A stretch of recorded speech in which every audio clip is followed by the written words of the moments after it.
Hi, in this lesson we will start our real work. We will now create a window. I will start by clearing out all this example code here. I also changed the main to return a well-typed integer 32.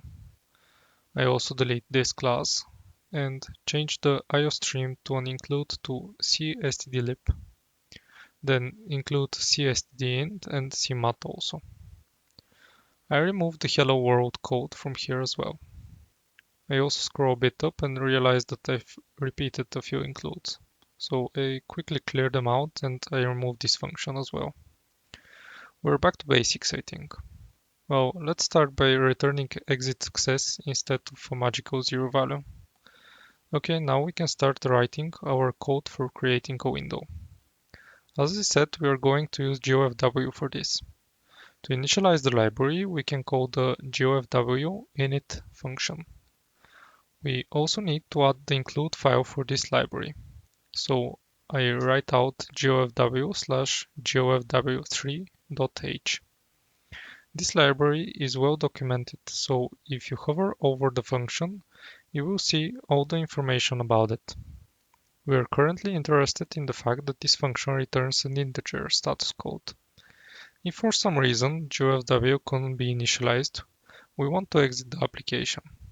So I put an if statement around it and test if the return value is not glfw true.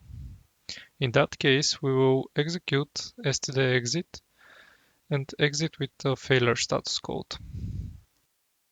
Otherwise, we want to call glfw terminate. Now, since I want to apply some good practices and have a clean main function, I will apply the resource acquisition is initialization principle, or RAII. To do this, I create a new header file called glfw-initialization.h. Inside, I add a pragma once at the top and create a new struct with the same name as the file. We need to add a public constructor and destructor for it. And to keep things tidy, we will put it in a namespace called veng for Vulkan engine. We also wouldn't like this object to be copied, so we delete the copy constructor and assignment operator.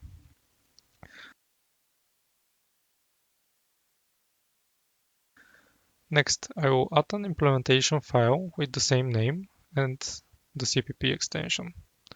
Inside it, I will include the header and also add our namespace. After that, I add the constructor and destructor.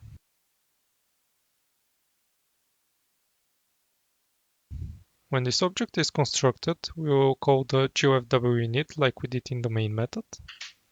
This requires us to include glfw's header file. I will also add the code to stdexit to terminate the program if it wasn't successful. I will correct some of the automatic includes that were added here. Next, we need to call glfw terminate in the destructor. Back in the main method, this new struct that we added can replace the lines about glfw here. I construct a single object of glfw initialization at the beginning of main, and I correct the header file here to have angle brackets. I name the variable with an underscore to indicate that it isn't used, and I delete the rest of the initialization. Since it is now covered by the constructor and destructor of this object, this is called resource acquisition is initialization.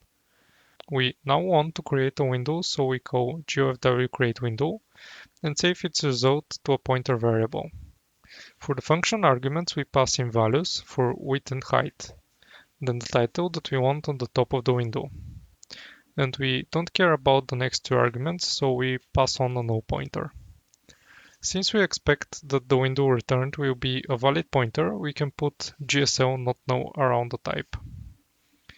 When we no longer need the window, a destroy function needs to be called, so we can use GSL finally to call it at the end. I pass a lambda into it that will capture the window pointer. This is an alternative to the RII concept I showed earlier. And actually, we need to use the GSL final action, which is a variable. This variable will call the lambda when its destructor is reached. And we are almost at the end. We have GLFW and we have a window. Now we need to loop until the window is closed. To do this, we call the function GLFW window should close, passing it the window pointer. While this function is not true, we will call a function to process the window event. This function is called GLFW poll event. Now I build a project, and when we run it, we get our console window, and my custom window starts on the second screen. So here it is. This is how we initialize GLFW.